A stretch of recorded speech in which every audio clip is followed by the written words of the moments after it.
So we're 5 weeks into the NFL season. The precipice of grandeur is there for a lot of teams, but the precipice of absolute failure is also there. The Washington Commanders lost embarrassingly to the Bears on Thursday Night Football, and there are going to be plenty more of embarrassing losses. Starting off for the Jacksonville Jaguars, the home team in a way, who will be facing the Buffalo Bills in London at 9:30 a.m. on Sunday this week. And people may say, oh, the Jaguars have been there for a week already. They're accustomed to the climate, the time, whatnot. Not going to matter. Their defense is worse. Their offense is worse. Their weapons are worse. Their quarterback's worse. Their coach is worse. There's no contest here. The Buffalo Bills are better in every facet of the game than the Jacksonville Jaguars. James Cook is a much better running back than Travis Etienne. It's not a competition. I don't care that they are adjusted to the British climate. They've been drinking their tea, having their fish and chips. It won't matter. The Bills are going to massacre the Jaguars in London this week. The Bills are certainly rolling, which makes me want to pick them with how good Josh Allen is, and they've been good ever since that poor Week 1 performance. And the Jaguars have been lackluster all season long. But I do feel like it's going to be a close game just because of the Jaguars have stayed over there in Britland all this time, and they're accustomed to the time zone change. So I feel like it's going to be a close game. If it was on, in the U.S., I'd pick the Bills, but because they're in London, I am going to go with the Jaguars. Starting the week off with an incorrect pick. Impressive. And next we have the Texans taking on the Falcons.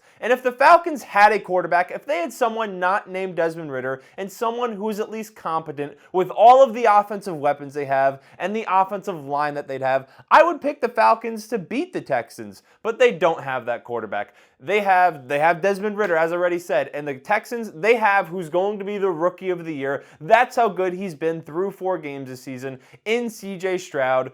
They have a better offense. They have a better passing attack. The defense is getting there, so I think the Texans beat the Falcons in Atlanta. Stroud's first interception is on the horizon. People have been glazing him for saying, oh, he's a rookie who's gone this many attempts without throwing a pick. The pick's coming this week. I don't know who's going to catch it, but someone on the Falcons is getting it. Their defense is going to slow down CJ. Hasn't faced a unit quite as good as this Falcons. Maybe the Ravens week 1, they were already battling some injuries.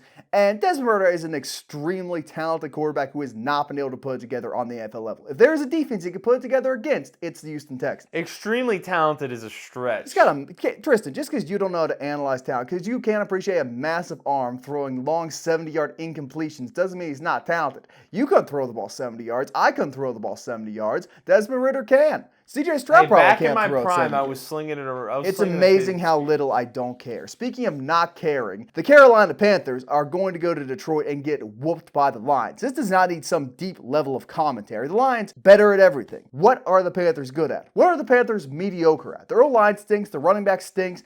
Bryce Young is not in a position to succeed. Their defense cannot stop anything unless, of course, Kirk Cousins is throwing them pick sixes. They scored 6 offensive points last week. That is pathetic against the Vikings defense. They've got no shot. Lions are rolling 3-1, going to be 4-1, and we're going to have to hear more about Jahmyr Gibbs' usage rate. Well, the Panthers have been linked about any number 2 receiver on every single roster you could possibly think of right now. From, the Mike Evans rumors, T. Higgins rumors, they've been linked to everybody because they're just desperate to get someone outside of Adam Thielen, who's, 33 going on 34. In that wide receiver room. As opposed to 33 going on 35. He's turning 34. I know, but saying 33 going on 34 just sounds weird. I'm going to assume I you apologize. picked the Lions. I've offended your ears and your very large brain. Apologize to the fans, not me. Next up, we have the Colts taking on the Titans. And the Titans, once again, are a team that I feel like their roster is just not there, but because of how good of a coach they make games closer than they should be last time, or sometimes, and then they destroy teams when the other teams are struggling. Like last week versus the Bengals, I don't think the Bengals offensive line is pretty atrocious, but overall, I'd say definitely on offense, the Bengals have much more talent than the Titans do. Ryan Tannehill, most of the season, has not looked good, but then he has a solid game, and Derrick Henry finally shows up against the Bengals. And in this one with the Colts have the better quarterback. Anthony Richardson has been phenomenal so far for a rookie this season, and I think the Colts get a win at home in Indianapolis. It's a lot of yapping to say you don't know ball, man. Derrick Henry is going to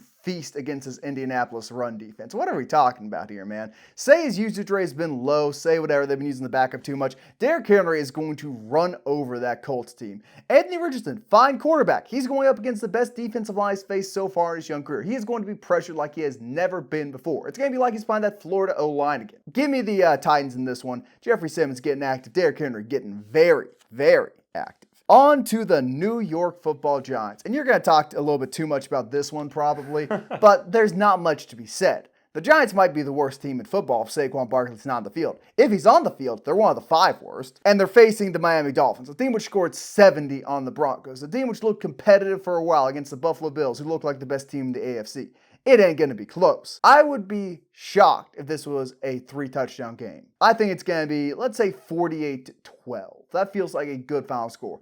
2 missed field goals from the Giants. Actually, 2 made field goals and a failed extra point from the Giants on a touchdown. That's all they're getting. It's over. You think they're at least getting 12 points? They're getting 12 just because their offense is going to have the ball so much because the Dolphins score like that. Well, at least they're going to eclipse their season average. Oh, good for them. You know, if the Giants if Saquon's healthy and they slow the game down and take, 10-minute drives on offense, the Dolphins defense hasn't proven to be the best this season. Might be a winnable game. Shut up. It might be. Saquon might do his thing. Yeah, if a meteorite strikes the Miami Dolphins sideline, if Tua Tagovailoa and Mike McDaniel give each other concussions running into each other and confuse which is which, and Tua ends up being the head coach while McDaniel goes out there and takes snaps at quarterback, Giants might win. Well, I see how you feel. We have the Saints taking on the Patriots, and this is a game... 2 very, very below average teams playing each other. This is the football game of the week. The most football there is. 2 great defensive minds in Dennis Allen, if you want to call it that.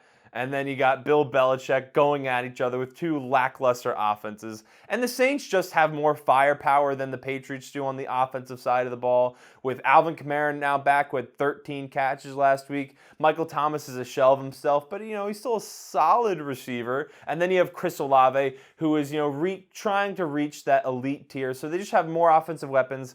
The Patriots, they lost their young corner in Christian Gonzalez. So I expect the Saints to win. Got J.C. Jackson now, which will probably help things. Very good New England. Give me NFL Red Zone on this one. You're not getting commentary. You're getting me flipping around, maybe catching the 1 touchdown scored by either of these 2 teams. We do not care. We are talking about the Baltimore Ravens facing off against the Pittsburgh Steelers. A real football game. A real bad football game for the Pittsburgh Steelers. They can't keep up with anyone offensively. Beating the Browns was a mirage. It only happened because Deshaun Watson turned the ball over too much. Lamar Jackson does not do that. He is a one-man offense himself. Who cares if everyone around him's hurt? Who cares if he doesn't have a defense anymore? He will still be able to outpace the Steelers. The only thing that can hope to stop them is TJ Watt somehow converting 4 sacks, channeling his inner Khalil Mack, and really getting after it. But I don't think he's good enough to. I think Lamar's a better athlete and a better player than TJ Watt. I think he's going to run circles around him. I think the Ravens are going to manhandle Pittsburgh. They're going to need a TJ Watt masterclass with a sack fumble, a pick 6. They're going to need 2 defensive touchdowns, I think, to beat the Ravens. Because even though the Ravens have a lot of injuries on that defense, they've still been solid. They certainly have been average to above average on the defensive side of the ball. And with how bad the Steelers' offense is, I don't know if how many points they're going to score. Maybe you'll get like a 50-yard George Pickens touchdown on a slant pass where he just breaks away from the defense. That's possible, but I do not expect them to be, moving the ball down the field on 10-play drives and scoring. And man, you certainly gave me the rough games to talk about. We have the Bengals headed to Arizona,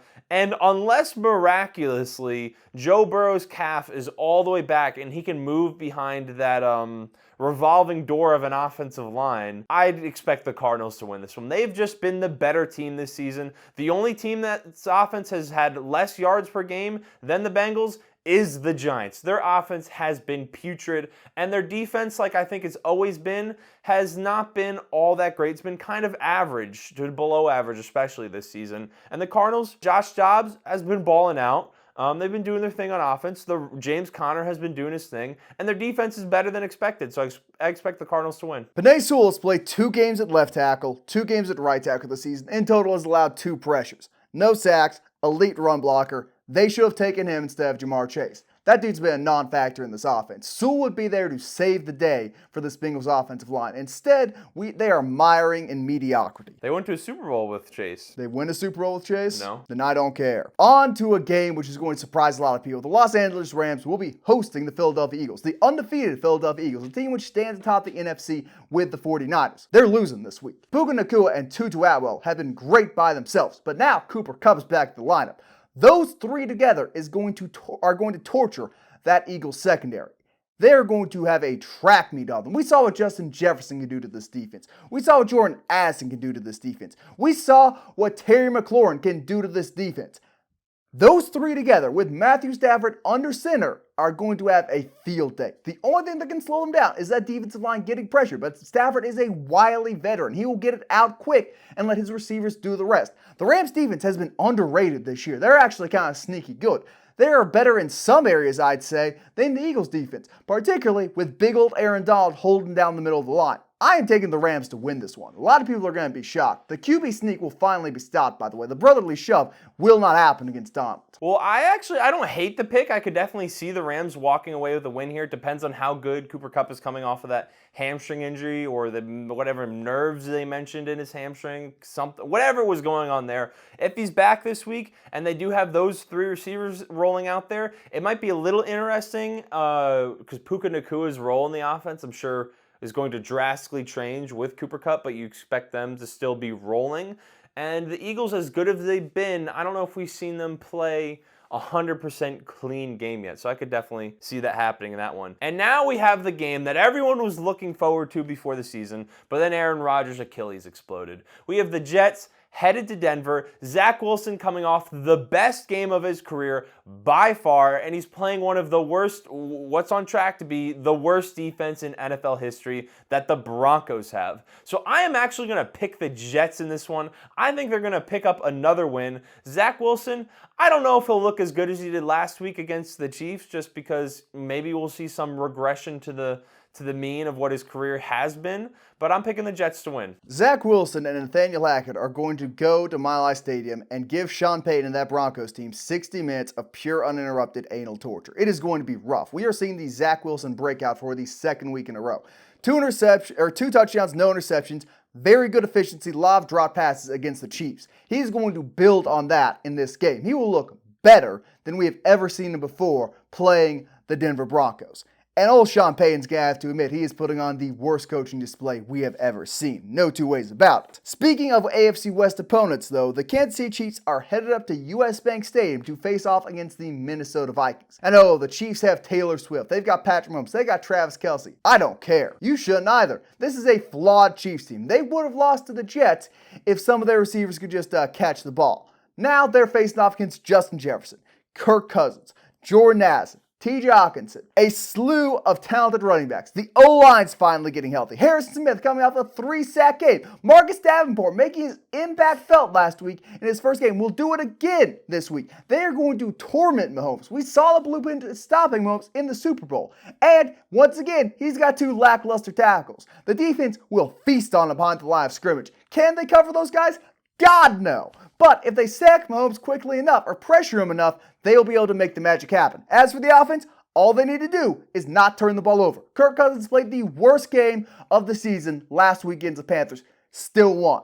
If he can play the football he played in weeks 2 and 3 against the Chiefs, and the Vikings offense doesn't fumble, they will win this game. I am putting all my chips on the table, shove them to the middle. Vikings are winning this game. You are never allowed to call me delusional again after that take. That is not allowed to happen anymore. You just completely ignore everything when you're talking about the Vikings. So are we going to acknowledge this in a week when I'm sitting here right? Are we going to go back and play this clip to the podcast listeners? You are more than welcome to replay this 12, 20 times. You can post it 6 or 7 times on the TikTok. Sounds good. But it's not going to happen. There is no way the Vikings, they just played the Panthers, who may be the worst team in the NFL. I would say they're tanking for Caleb Williams, but they don't even have their draft pick at this point. They're trying to win games. They don't have a future in next year's draft. They don't care if they lose a lot and tank for a good player. They want to win, and they just can't. And you barely beat that team. And you think you're going to play the Chiefs and walk out of there with a win when your offensive line... I know. When your offensive line is not good. The Chiefs have Chris Jones, who has been cooking and picked up right where he left last season off. He's going for that Defensive Player of the Year award. Not getting it. Held to 0 sacks, 2 tackles, maybe 1 for a loss against the Vikings. He is a dominant force. He can dominate in the post-game media press conference. He can talk as much as he wants with his new contract, which is ripping him off. It doesn't matter. Vikings are winning this one. Why is it so hard for you to get your head around? Because it's not going to, your secondary can't guard anyone. So we're going to sack Patrick Mahomes before we can throw the ball. Not going to happen. Chiefs are going to win. This man's dreaming over here. Next up, we have Dallas heading to San Francisco. And I know some people are convincing themselves that the Cowboys can win. The video I put out earlier this week on TikTok, YouTube, Instagram kind of talked about my concerns for Dallas. And I feel like if you're a Dallas fan and aren't a little concerned about their offense, I think you're lying to yourself a little bit. Their offense has not looked great this year. They've played a bunch of teams that don't have good offenses, and their defense has taken advantage of young quarterbacks and offenses that don't have that much talent. But when you're playing the 49ers, I think there's great potential with how good Christian McCaffrey's been playing for the 49ers to get up early and then never look back. I expect the 49ers to win this one. If the Cowboys do, if their offense does show up, then I'll feel good about the Cowboys for the rest of the season. But I haven't seen that yet, and because of that, I'm picking the 49ers. A shocking prediction to be sure. The New York Giants fan who hates the Dallas Cowboys picking the 49ers. Oh. America couldn't have seen it coming. I'm picking them too, but still, I'm less biased. Anyway, Monday Night Football. They've let us down yet again, folks. The Green Bay Packers facing off against the Las Vegas Raiders. We don't want to see this. America does not want to watch this game in primetime. We are watching Phillies Braves playoff baseball instead of this. Or at least I am. Anyone with a functioning set of eyes should be too. But I'll say the Packers win. They got good defense, and Jordan Love, despite his shortcomings, is better than Aiden O'Connell or Jimmy Garoppolo. So I'll give it to the Packers, but this is just another example of the NFL backhanding us in the face. This week it was the Commanders and the Bears faced off in Thursday Night Football. Now we get to see pretty the Packers. Solid game.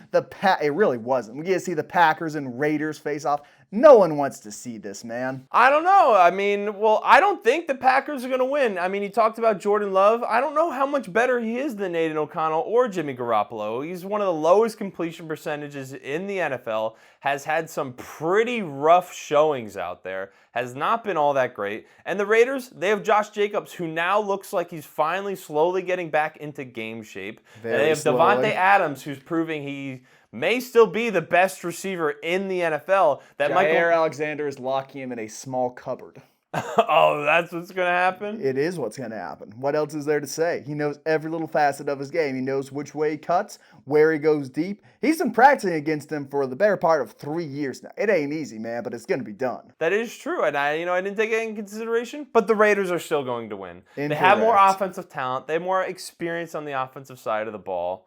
Offensive line may not be great. Max Crosby is going to get in there for a cool 2.5 sacks, I think. He's going to walk out of there, 2.5 sacks. That walking Chipotle bag is not going to touch Jordan Love. Be serious. You don't think he's going to touch Jordan Love? Might get a hand on him after the play, maybe have a sack, but a cool 2.5. What do you think we're doing here, man? This is Mickey Mouse Clubhouse Take over the hour. game, dominate. The Raiders are going to win. It's okay to be wrong. You know, man, I cannot wait to revisit that Vikings clip. That's going to bring me some joy.